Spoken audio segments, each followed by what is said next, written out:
오늘 성경 말씀 읽겠습니다. 성경 말씀은 에스라 7장 10절 말씀 함께 한 목소리로 읽겠습니다. 에스라가 여호와의 율법을 연구하여 준행하며 율례와 규례를 이스라엘에게 가르치기로 결심하였었더라. 아멘. 이번에 월드컵 경기를 보면서 축구를 아름다운 게임이라고 설명하는 것을, 해설자가 설명하는 것을 제가 들었습니다. 이전에도 들어본 말이지만은 이번에는 특별히 그 말에 관심을 기울이게 되었어요. 그래서 잠시 제가 찾아서 읽어보니까 이 말이 축구를 가리키는 표현으로 사용되기 시작한 것은 지금부터 대략 한 100년 전이었다고 합니다. 그 당시에는 축구는 발을 위주로 해서 경기를 하는 유일한 게임이었어요. 발을 사용해서 먼 곳까지 정확하게 패스를 날리고 또 탁월한 발 기술을 가지고서 공을 몰고 가서 나중에는 참 적절하게 슈팅을 해서 점수를 따내는 특별한 게임이 바로 축구입니다. 팀들은 각기 다른 전술을 사용해서 선수들을 배치하고 또 공격과 수비의 다양한 밸런스를 유지하죠. 팀 전체의 전술도 중요하지만은 또한 동시에 선수 각 개인의 기량도 큰 몫을 차지하는 것이 축구라는 게임입니다. 축구가 아름다운 게임이라는 이 말이, 또 이 의식이 대중화되고 일반화된 것은 축구의 황제라 불리는 브라질의 펠레 선수가 자서전 타이틀을 그렇게 붙여서 책을 발간한 후에 그렇게 되었다고 합니다. 펠레는 1977년도에 나의 인생과 아름다운 게임이라는 제목으로 자서전을 출간을 했어요. 책에서 펠레는 축구가 가진 아름다움은 선수 각자가 팀의 조화를 이루면서 최선을 다해 멋진 플레이를 보여주는 것이다 라고 설명을 했습니다. 그래서 여러분, 이번 월드컵 기간에 이렇게 아름다운 게임을 많이 즐기시기를 바랍니다. 자, 축구가 아름다운 게임이라면 이 세상에서 가장 아름다운 책은 성경이겠죠. 그렇죠? 성경은 죄인을 향한 하나님의 뜨거운 사랑이 적혀있는 책입니다. 이 책 속에는 구원의 길과 멸망의 길이 제시되어 있고 믿는 사람이 영원토록 누리는 복이 무엇인가에 대해서 기록이 되어 있습니다. 이 책을 통해서 사람은 구원에 이르는 영적인 지혜를 얻게 되고요, 위로와 격려와 훈계와 영적 성장을 위한 양식도 얻는 것입니다. 성경은 그러니까 인생길에 꼭 필요한 안내서입니다. 성경책의 주인공은 예수님이시죠. 구약 성경은 예수님이 오셔서 무엇을 하실 것인가에 대해서 미리 말을 했고, 신약 성경은 예수님이 과연 오셔서 이 모든 일을 이루셨다라고 증거합니다. 성경 말씀을 통해서 예수님을 만난 사람은요, 하늘의 부활을 발견해서 영적으로 부유한 삶을 살게 됩니다. 성경 말씀이 마음을 다스리도록 하고 성경 말씀이 제시하는 방향을 선택하면 이 세상 그 무엇과도 바꿀 수 없는 참 생명을 우리는 얻게 되는 것입니다. 오늘은 이 아름다운 책을 사랑하고 그 속에 담겨있는 하나님의 말씀에 뜨거운 열정을 가졌던 어떤 사람에 대해서 우리가 살펴보려고 합니다. 그리고 우리 또한 이 아름다운 책을 나의 사랑하는 책으로 삼고서 성공적인 인생길을 가는 믿음의 사람들이 되기를 간절히 바랍니다. 자, 우리는 지금 에스라서를 읽어내려가고 있어요. 이스라엘 백성들은 하나님의 언약을 파기하고 거짓 신들을 섬긴 결과로서 나라를 잃고 전쟁 포로가 되어서 바벨론 나라로 끌려갔습니다. 얼마 후에 바벨론 나라가 망하고 바사 왕국이 그 뒤를 이어서 중동 일대를 다스렸습니다. 하나님께서 정하셨던 70년의 징계의 기간이 끝났어요. 그리고 바사의 첫째 왕 고레스는 유대인들의 자유를 선포했고 고국으로 돌아가서 무너진 하나님의 성전을 재건하라는 조서를 내리게 됩니다. 그래서 약 한 4만 2천 명 정도 유대인들이 먼저 돌아와서 1차로 먼저 돌아와서 성전 건축을 시작했어요. 유대인들은 이스라엘 땅에 정착해서 사는 이방 민족으로부터 강한 반대에 부딪혀서 건축 작업이 한동안 지연되기도 했었습니다. 하지만 하나님의 특별한 개입하심으로써 유대인들은 20년 동안 걸려서 결국 성전 건축을 이루었죠. 그리고 큰 기쁨으로 성전 봉헌식을 거행했고 유월절을 지키면서 하나님께 감사를 드렸다라는 것을 우리가 지금까지 읽어왔습니다. 자, 이제 에스라 7장에 접어들어서 우리는 드디어 이 책의 저자 선지자 에스라를 만나게 됩니다. 자, 1번 함께 읽겠습니다. 에스라의 영향력. 에스라는 바벨론에서 태어난 유대인으로서 제사장 가문의 사람이었어요. 비록 이방 나라에서 태어나서 성장을 했지만은 에스라는 아론의 후손으로 제사장이라는 자신의 신분을 잊어버리지 않았습니다.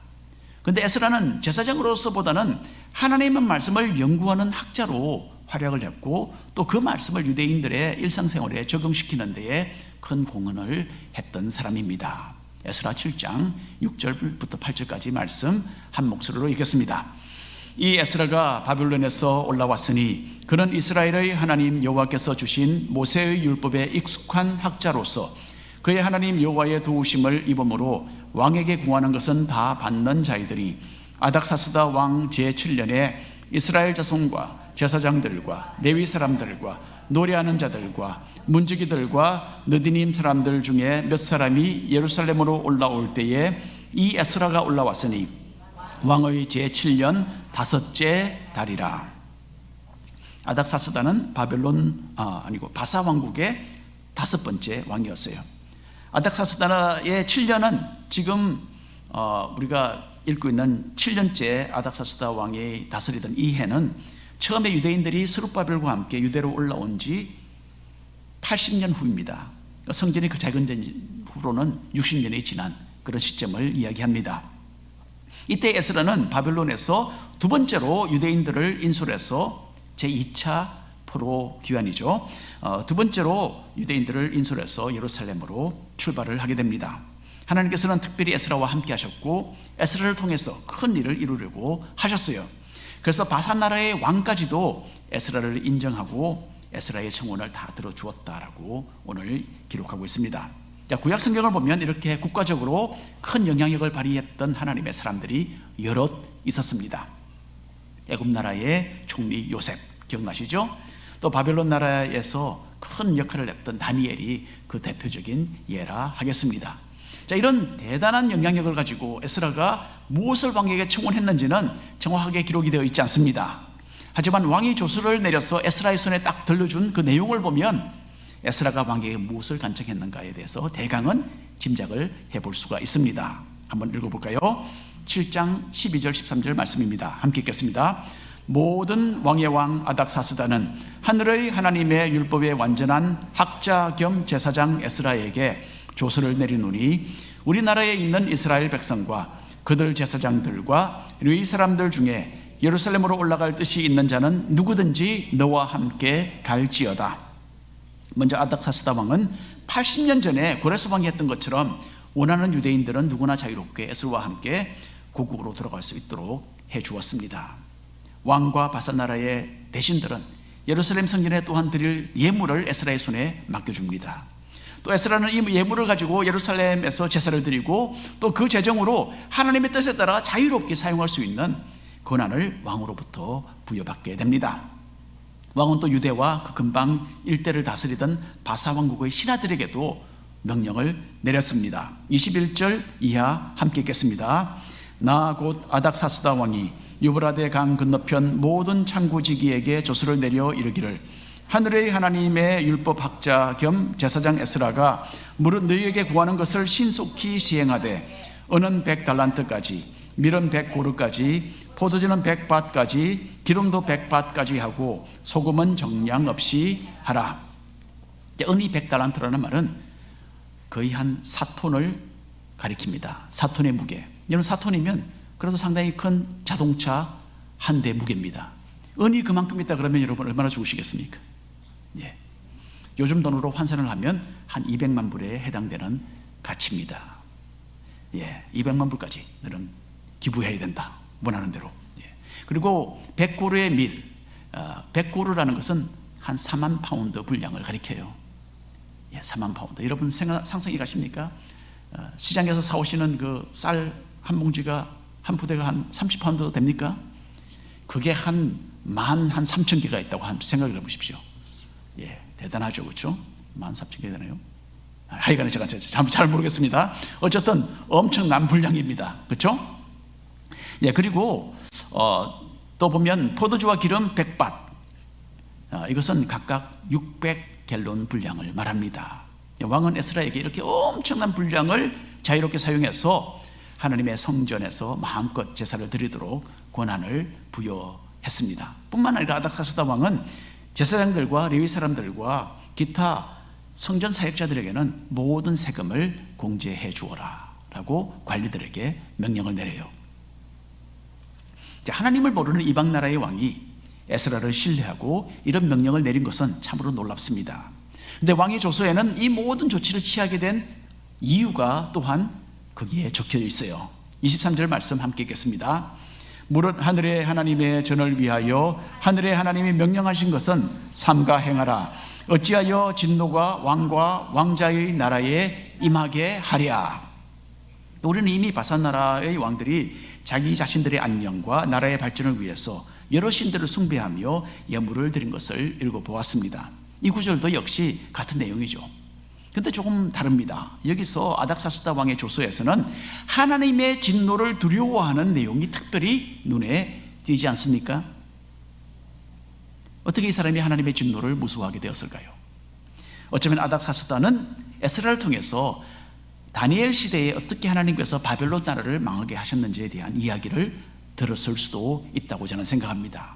이때로부터 거의 한 100년 전에 바벨론의 벨사살 왕은 귀족 1000명을 모아두고 왕후들과 후궁들을 또한 모아서 큰 파티를 열었어요.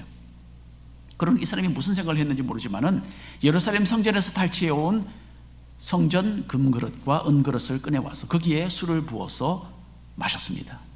그리고는 여러 우상과 거짓신들을 숭배했어요.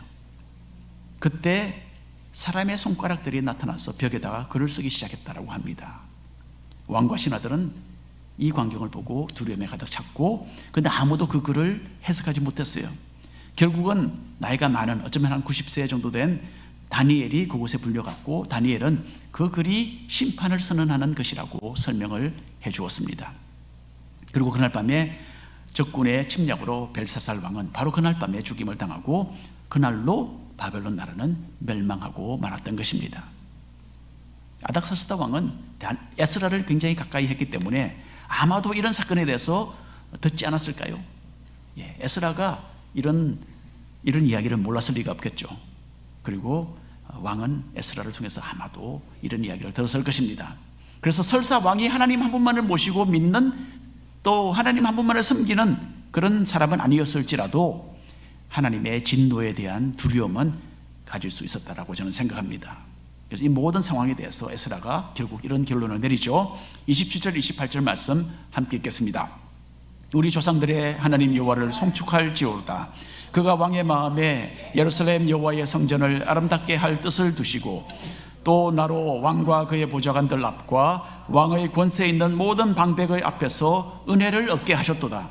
내 하나님 여호와의 손이 내 위에 있으므로 내가 힘을 얻어 이스라엘 중에 우두머리들을 모아 나와 함께 올라오게 하였노라. 에스라는 하나님께 헌신된 지도자였어요. 그래서 바산 나라의 대신들과 아닥사스다 왕에게까지 참으로 지대한 영향을 끼쳤던 것입니다. 하나님께서는 이런 에스라를 기묘하게 사용하셔서 예루살렘 성전을 향한 자신의 뜻을 이루는 데에 사용하셨던 것입니다. 오늘날에도 교회는 이런 믿음의 사람들을 많이 배출해내어서 세상을 밝히는 그런 사명을 가지고 있습니다. 우리 교회에서도 이런 인재들이 나와서 사회의 지도자들이 되고 이 세상을 향한 하나님의 뜻을 조금이라도 더 이루어드리는 것을 우리가 모두 보게 되기를 바랍니다. 그래서 우리는 부모로서, 또 우리 큰 교회의 가족 일원으로서 우리 가운데 성장하는 젊은이들을 위해 기도하고, 또 참 신앙인의 모범을 그들에게 보여주시기를 바랍니다. 두 번째로 읽겠습니다. 에스라의 결심. 에스라가 아닥사스다 왕에게 요청해서 본국으로 돌아온 것은요, 성전에서 드리는 제사만이 그 목적이 아니었어요. 물론 에스라는 제사장으로서 성전 예배를 활성화시키고 올바로 정립하는 큰 일을 이루었습니다. 하지만 에스라는 영적인 부흥이라는 더 큰 목적 아래 이 모든 일에 뛰어들었던 거예요. 그리고 영적 부흥을 위해서 에스라는 특별히 하나님의 말씀을 강조했습니다. 오늘 본문 말씀 10절 말씀 한 목소리로 읽겠습니다. 에스라가 여호와의 율법을 연구하여 준행하며 율례와 규례를 이스라엘에게 가르치기로 결심하였었더라. 에스라는 말씀의 사람이었어요. 무엇보다도 먼저 자기 스스로 하나님의 말씀을 가까이 하며 연구하겠다라는 결심을 했습니다. 사실 에스라는 이미 모세의 율법에 대해서는 탁월한 전문가였어요. 에스라만큼 하나님의 말씀을 환하게 아는 사람은 그 당시에 아마도 없었을 것입니다. 하지만 에스라는 이미 자기가 다 알고 있다라는 그런 교만한 마음을 품지는 않았어요. 도리어 겸손한 마음으로 말씀을 계속 사모하며 읽으며 공부했던 것이에요. 우리 교회에서는 매년 신구약 성경을 통독하는 분들이 여러 분 계십니다. 어떤 분들은 1년에 여러 차례 성경을 통독하세요. 올해도 벌써 여러분들이 성경 읽기표를 제출하셨습니다. 연말이 되면 이번 한 해 동안 성경을 읽는 이 영적인 마라톤에 참 성공하셨습니다 라는 의미에서 모두 메달을 목에 걸게 되실 것입니다. 말씀의 사람들이 되어서 성경을 통해서 들려주시는 하나님의 음성에 귀를 기울이는 그런 성도들이 되시기를 바랍니다.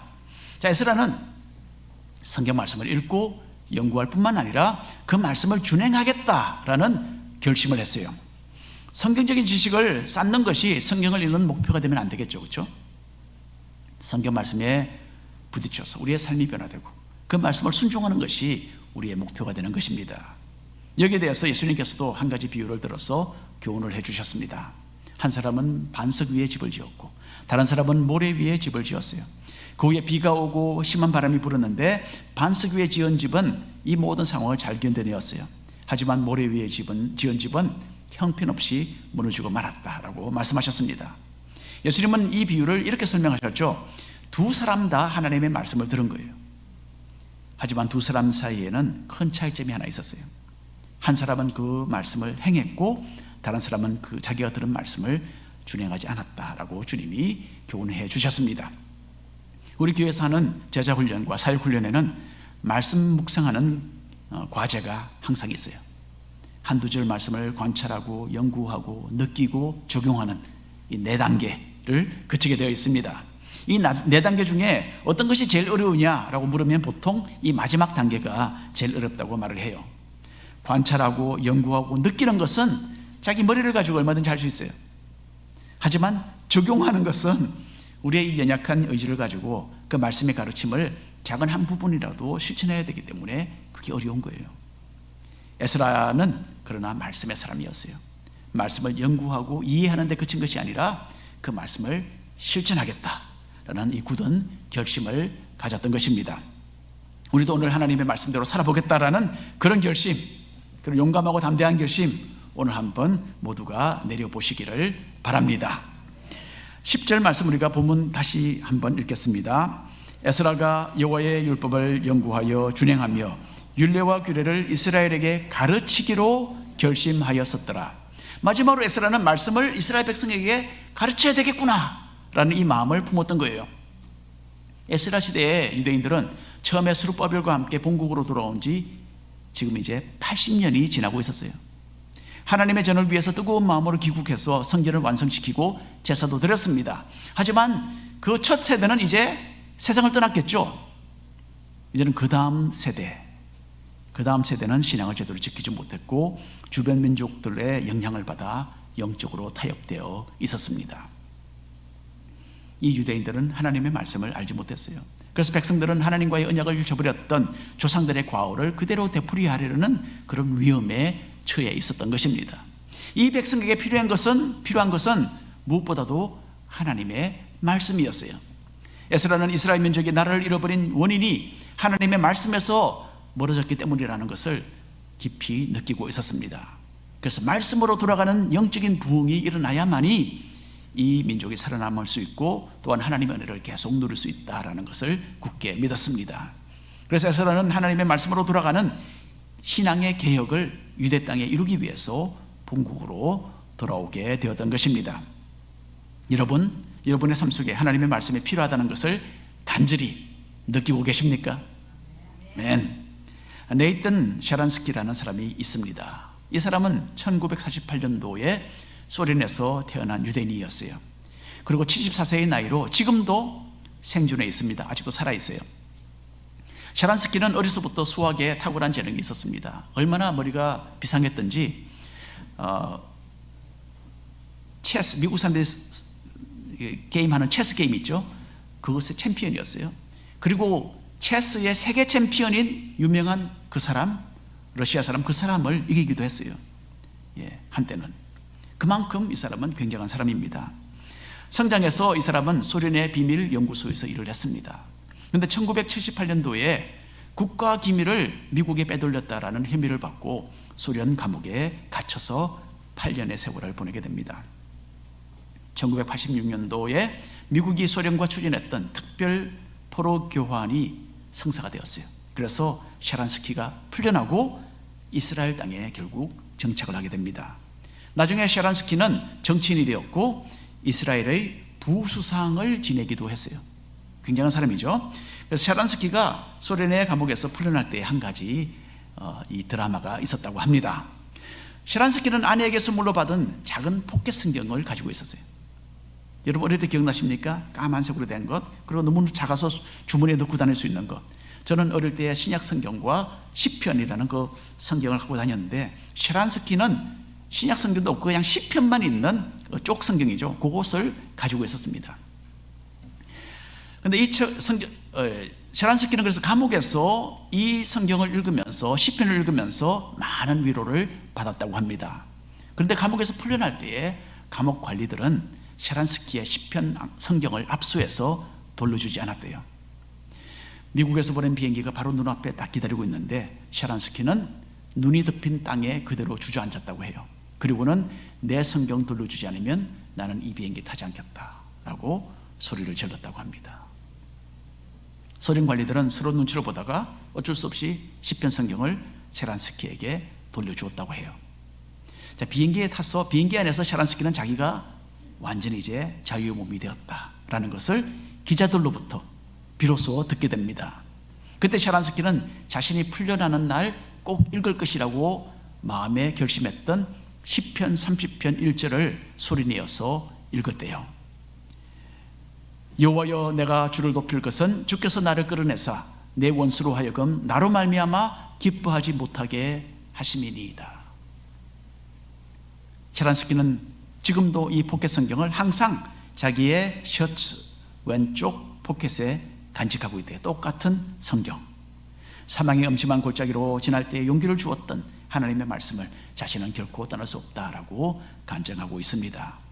여러분, 말씀에 대한 에스라의 결심도 바로 이런 분명한 결단이었어요. 우리 모두에게도 이런 에스라의 결심이 필요한 것입니다. 말씀을 읽고 연구하며 말씀을 삶 속에 적용하며 또 이 말씀을 다른 사람에게 나누어 주는 그런 말씀의 사람들이 되시기를 바랍니다. 세 번째로 함께 읽겠습니다. 에스라의 믿음. 자, 이 두 번째 포로 귀환에서 에스라는 약 한 1800명 정도 되는 유대인들을 이끌고 유대 땅으로 돌아옵니다. 여기에 대한 자세한 기록이 에스라 8장에 나와요. 그래서 여러분 에스라 8장 보면 또 사람들 막 이름이 쭉 나오는데 관심 있는 분들은 열심히 읽어보시기 바랍니다. 자, 이 숫자는 1800명 정도 되는 이 숫자는 80년 전에 있었던 첫 번째 귀환 때 들어왔던 42,000명에 비하면 어떻습니까? 형편없는 적은 숫자죠. 이 작은 무리를 이끌고 에스라는 4개월 동안 장장 900마일의 광야 길을 행진해서 예루살렘으로 가야 하는 이 큰 일을 앞두고 있었습니다. 그 당시 이런 먼 길을 또 그렇게 많지 않은 사람들이 이끌고 나서는 것은 대단한 위험을 각오해야만 하는 일이었어요. 그때는 지금과 달리 곳곳에 도적대가 노리고 있었어요. 그리고 유대인들은 여기에 맞설 힘이 없었습니다. 그래서 에스라는 여행을 시작하기 전에 모든 백성들을 모아놓고 금식하며 기도했습니다. 특별히 어린 자녀들이 위험하고 먼 길을 함께 가야 했기 때문에 하나님의 보살핌이 필요했던 것이죠. 그 내용 21절 22절 8장 읽어보겠습니다. 그때에 내가 아하와 강가에서 금식을 선포하고 우리 하나님 앞에서 스스로 겸비하여 우리와 우리 어린아이와 모든 소유를 위하여 평탄한 길을 그에게 간구하였으니 이는 우리가 전에 왕에게 아뢰기를 우리 하나님의 손은 자기를 찾는 모든 자에게 선을 베푸시고 자기를 배반하는 모든 자에게는 권능과 진노를 내리신다 하였으므로 길에서 적군을 막고 우리를 도울 보병과 마병을 왕에게 구하기를 부끄러워하였습니다. 이해가 되십니까? 사실 에스라에게는 1800명을 이끌고 안전하게 예루살렘에 도착할 수 있는 수단이 있었어요. 커넥션이 있었어요. 무슨 커넥션입니까? 왕이죠, 왕. 자기를 신뢰하는 아닥사스다 왕에게 별 무리 없이 호위군을 얼마든지 요청할 수 있었어요. 그런데 에스라는 차마 왕에게 이런 부탁을 할 수가 없었습니다. 왜냐하면 이스라엘 하나님은 살아계셔서 자기의 백성들을 돌보신다 라고 왕에게 이미 자랑을 해버렸기 때문입니다. 그런데 이제 와서 군사가 필요합니다 라고 말을 바꾸면 이건 하나님의 백성으로서의 체면이 서지 않는 일이었어요. 그래서 에스라는 도리어 믿음으로 기도하며 하나님 한 분만을 의지하기로 결심을 하게 됩니다. 4개월 동안의 여행길을 하나님께 맡겼어요. 하나님은 이 간절한 기도에 응답해 주셔서 모든 백성이 안전하게 예루살렘에 도착할 수 있도록 보호해 주셨습니다. 에스라는 성경 말씀을 통해서 하나님이 어떤 분인지를 잘 알고 있었어요. 그냥 머리로만 알고 있었던 것이 아니고 마음으로 그리고 이 삶으로 느끼고 알고 있었던 거예요. 그리고 이 하나님께서 간절히 구하는 기도를 들어주시고 자기들의 백성들을, 자신의 백성들을 보호해 주실 것을 확신했던 것입니다. 우리는 여기서 믿음의 기도가 얼마나 중요한지를 다시 한번 깨닫게 되는 겁니다. 에스라와 모든 백성이 금식하며 기도했다는 것은 하나님께서 꼭 개입해 주셔야만 합니다 라는 것을 표현하는 믿음의 행위였어요. 하나님은 이렇게 자신을 완전히 신뢰하는 기도를 기뻐 받아주시는 겁니다. 우리를 도우시는 분은 인간이 아니라 하나님이시라는 것을 알고 믿음의 발걸음을 떼는 우리 모든 성도님들 되시기를 바랍니다. 오늘 결론에 말씀드립니다. 데이빗 리빙스톤에 대해서 이야기를 들어보셨죠? 150년 전에 아프리카에서 사역했던 영국인 선교사였습니다. 리빙스톤은 선교사였죠, 물론. 그러나 또한 학자였고 의사였어요. 이런 사람은 주로 어디를 갈 때 무엇을 많이 가지고 다닙니까? 책을 많이 갖고 다니잖아요, 책. 그래서 아프리카에 갈 때 이 사람도 책을 많이 챙겼다고 합니다. 자신이 가진 가장 중요한 책을 고르고 골라서 73권을 추렸다고 합니다. 그리고 그 책을 짐 보따리 3개에다가 채웠는데 그 무게가 180파운드였대요. 그런데 뭐 책만 가져갔겠습니까? 다른 여러 가지 도구와 뭐 생활품을 다 가지고 가지 않았겠습니까? 그런데 아프리카의 험한 길을 걸어가면서 리빙스톤 일행은 그 모든 짐을 다 가지고 갈 수 없는 거예요. 그래서 조금씩 짐을 줄여야만 했습니다. 그리고 그 무거운 책 다 들고 갈 수 없어서 하나씩 내려놓고 버리고 길가에 버리고 그렇게 아프리카의 그 길을 갔다고 합니다. 나중에 300마일 여행길을 다 마쳤을 때에는 리빙스톤에게는 딱 책 한 권만 손에 남았대요. 자기가 읽고 있던 성경책이었습니다. 여러분, 성경은 이 세상에서 가장 아름다운 책입니다. 성경 말씀에서 우리는 하나님이 어떤 분이시고 또 우리는 어떤 사람인가를 발견하게 됩니다. 말씀은 우리에게 위로와 격려를 주고 올바른 삶의 방향을 제시해 주죠. 말씀은 구원을 얻는 지혜가 되고 또 그 안에서 우리는 진정한 자유와 평안을 얻게 되는 것입니다. 말씀을 읽고 말씀을 순종하고 말씀을 다른 사람들에게로 나눠주기로 결심했던 에스라처럼 말씀의 사람들로서 매일매일을 살아가시는 우리 모두가 되기를 간절히 바랍니다. 기도하겠습니다. 하나님, 우리 또